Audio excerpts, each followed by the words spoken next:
आप पर डिपेंड कर रहा है इमरान खान, आपके लिए गया है। अगर आज उसे जहन्नम में फेंकना है तो फेंक दो, अगर आज उसका सौदा करना है तो कर दो। ये चंद लोग जिन्होंने मफादात लिए हैं, इनको खान का सौदा ना करने दो।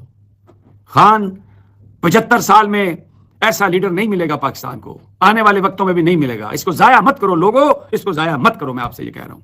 और ये उसके अल्फाज हैं। मुझसे कई दफा कहा खान ने, उससे कहा मारेंगे मुझे उसने कहा, मैंने कहा ये वजीर आजम नहीं बनने देंगे, तो उसने यूं सर उठाया, मैं भूल नहीं सकता, मैं इधर देखा आंखों में आंखें डालकर, उसने कहा, Zami Ibrahim, does it really matter if I become prime minister or I don't become prime minister? I have done my work.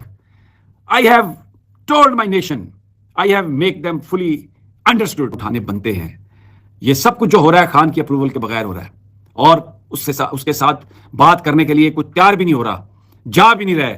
और ये किसी ने किसी को यकीन दिला दिया कि परवाह ना करो, खान खत्म, बस।